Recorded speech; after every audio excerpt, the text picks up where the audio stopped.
Mas, assim, agora uma coisa que interessante que vai acontecer com o Silban saindo é que agora a gente tem um Mr. Olímpia menos, mais disputado. A gente não tem mais... Ninguém tem a coroa. Ninguém tem a coroa e agora tá todo mundo meio que, porra, quem que é? Quem que é? Eu também acho que é o Dino esse cara, mesmo com o que aconteceu esse ano, que foi, pra mim, um 7-1, né? Como a gente tava falando lá naquela live Foi lá. até porque o cara é alemão, né? É verdade. Os dois, né? Os dois que ficaram na frente do Ramon. É verdade. São alemães. É. E, porra, tá, mas eu acho que foi o Bruno que me falou que eles já falaram alguma coisa hoje sobre o que aconteceu e tudo mais. E aí o Bruno tava chutando ali que, putz, cara, algum erro ali na hora comeu alguma coisa que não era pra comer e tudo mais. O que Não é pra tanto. O que rolou? Pode começar, Julião. Cara, erros de finalização acontecem. Eu fui treinador Mas por não é muito uma tempo. comida, tá? Tipo, comeu, por exemplo, ele comeu um cookies, ferrou tudo. Não foi isso. Não foi uma refeição em si. Ele comeu uma esfirra. Foi Às vezes, na visão da galera, assim, pô, ele comeu uma esfirra, não podia comer esfirra. A estratégia que foi feita ali pro Ramon não era suficientemente boa para trazer a melhor versão dele, fato. Então, o que o Ramon provavelmente passou do ponto? Então, ele não trouxe aquele efeitual, aquele grau de definição que é característico dele, tá? E também não estava apresentando um físico extremamente preenchido. Então, os vídeos que a gente via ali da preparação do Ramon, antes da última semana, estavam excelentes.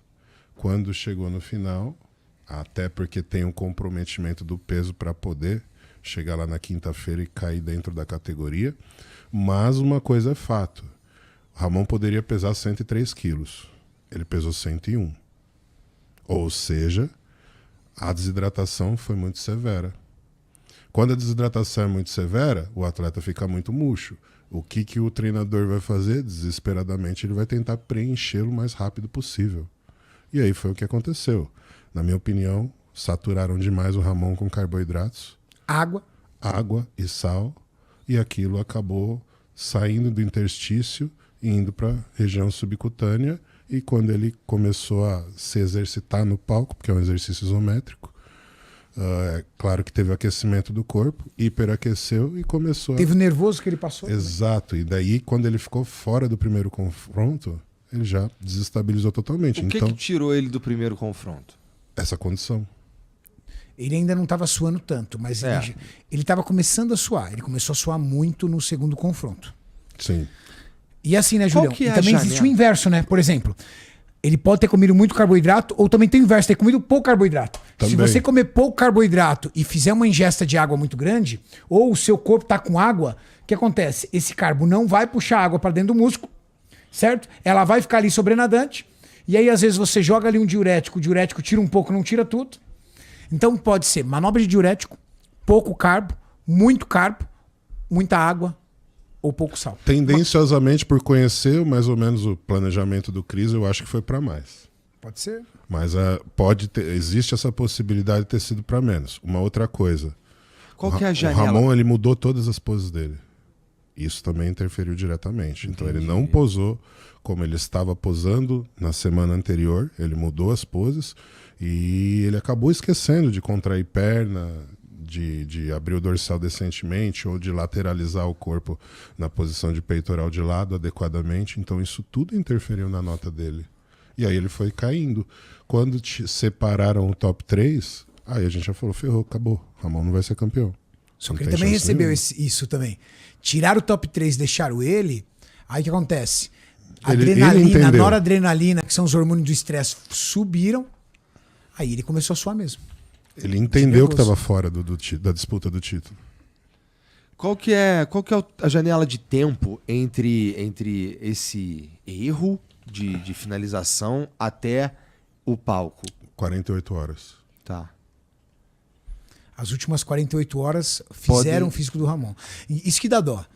Você tem noção, às vezes, o cara fazer uma preparação como ele fez de 20 semanas e as últimas 48 horas ter um erro e esse erro lhe custar as 20 semanas que você fez a preparação? É como exatamente esse como o ponto. você tá num jogo de futebol vencendo até os 45, aí você vai e toma 2 gols ali e perde a partida.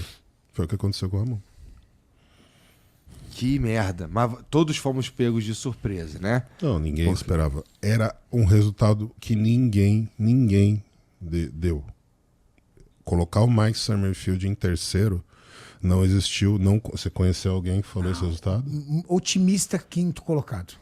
Exatamente. Não, o Mike ficou em segundo, né? O Mike ficou em segundo. Era um cara que eu, pelo menos, estava colocando ele ali brigando pelo top 5. O Júlio era um cara que acreditou no Mike. Nenhum especialista acreditou no Mike.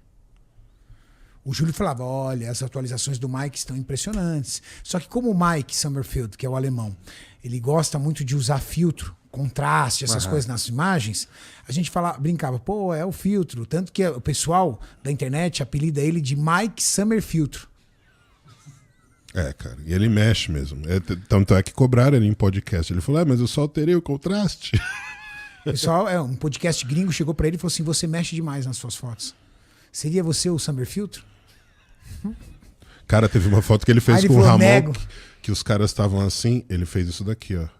Ele mexeu na perspectiva da foto. Ele mexeu na perspectiva, jogou ele pra frente e o Ramon pra Fez trás. assim na foto, danadinho. Caraca. Bicho, um anjo de edição, mano. Falei, se não der certo fisiculturismo pra ele, é editor de foto. Veio trabalhar aqui com nós, né? Sim, e uma outra coisa, né?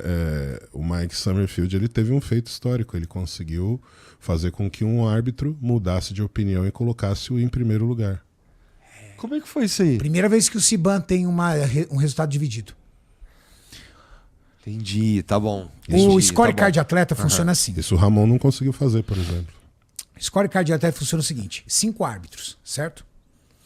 Cada árbitro vai dar do primeiro colocado ao 15º colocado para os atletas. Só 15 atletas são pontuados. Por exemplo, do 16 para trás, por exemplo, tiveram 60 Classics. Do 16 para trás é tudo 16º. Certo? Você sabe quem ficou por causa dos call-out. Os caras ficaram no último call-out, né, Julião? Sim. Concluísse. E aí Mas você vai fazendo ponto... contas. Mas o juiz mesmo não Isso. notifica você que você ficou em 30º ou 40º lugar. O juiz avalia do 1 ao 5º. Do 1 ao 15º. Então, por exemplo, o cara que foi pro Chris Bumstead, primeiro colocado, ele ganha um número 1. Se os 5 árbitros colocarem ele como quinto colocado, como primeiro colocado, ele tem 5 pontos. 1, certo? Se os 5 árbitros colocarem o Summerfield como segundo colocado, ele tem 10 pontos. 2, 4, 6, 8. E assim vai. Quando começa a dividir, vai mudando os pontos. Por exemplo, o Chris Bumstead, ele teve 6 pontos. Significa que um árbitro deu 2 pontos para ele. 2 pontos significa que colocou ele em segundo colocado. Entendi. Primeira vez na história dele, desde então Mr. Olímpia, que ele tem uma vitória dividida.